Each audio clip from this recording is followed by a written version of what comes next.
আসসালামু আলাইকুম রহমতুল্লাহ বরকাতুহু। সম্মানিত প্রিয় মুসলিম ভাই ও বোনেরা, আজকে আপনাদের মাঝে আলোচনা করব 5 ওয়াক্ত নামাজের সময়সূচি, তাহাজ্জুদ, সেহরি শেষ সময়, ইশরাক, চাস্তের নামাজের সময়সূচি, ইফতারের শেষ সময়, নামাজের নিষিদ্ধ ওয়াক্তসমূহ, সূর্যোদয় সূর্যাস্তের সময়সূচি, প্রত্যেকটা জেলা বিভাগগুলোর নামাজের সময়সূচি। তো আজকে সোমবার 6 এপ্রিল 2026 ইংরেজি, 23 চৈত্র 1432 বাংলা, 17 শাওয়াল 1447 হিজরি, ঢাকা এবং পার্শ্ববর্তী এলাকার নামাজের সময়সূচিগুলো তুলে ধরবো।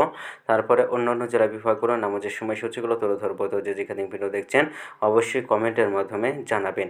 আজকে ঢাকা এবং পার্শ্ববর্তী এলাকার ফজরের নামাজের রক্ত শুরু হবে 4:30 শেষ হবে 5:45। জোহরের নামাজের রক্ত শুরু হবে 12:05, শেষ হবে 4:28। আসরের নামাজের রক্ত শুরু হবে 4:29, আসরের নামাজের রক্ত শেষ হবে 5:59।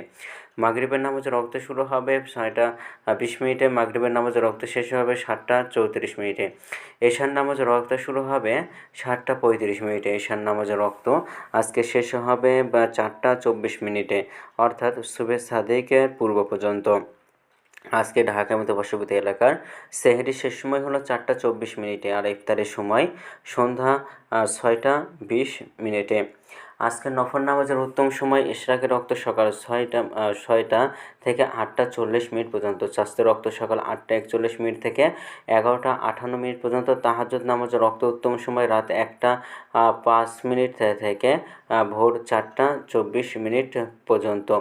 আজকের নামাজের নিষিদ্ধ অক্ত হলো 3টার সময়, সকালে 5:46 থেকে 5:59 পর্যন্ত, দুপুরে 11:59 থেকে 12:04 পর্যন্ত এবং সন্ধ্যায় 6টা থেকে 6:16 পর্যন্ত।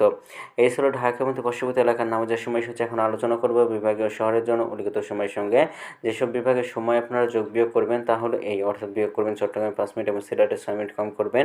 ঢাকা এবং পার্শ্ববর্তী এলাকায় যে নামাজের সময়সূচিরা রয়েছে সেখানে চট্টগ্রামে 5 মিনিট এবং সিলেটে 6 মিনিট কম করবেন। যোগ করবেন খুলনাতে 3 মিনিট, রাজশাহীতে 7 মিনিট, রংপুর 8 মিনিট, বরিশালে 1 মিনিট বেশি করবেন।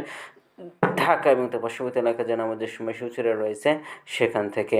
তো আজকের ভিডিওটি এই পর্যন্ত ছিল। আর এই সূত্রগুলো নিয়ে ইসলামিক ফাউন্ডেশন থেকে ভিডিওটি ভালো লাগলে অবশ্যই চ্যানেলটি সাবস্ক্রাইব করে পাশে থাকবেন। ধন্যবাদ সকলকে। আসসালামু আলাইকুম রহমতুল্লাহি ওয়া বারাকাতুহু।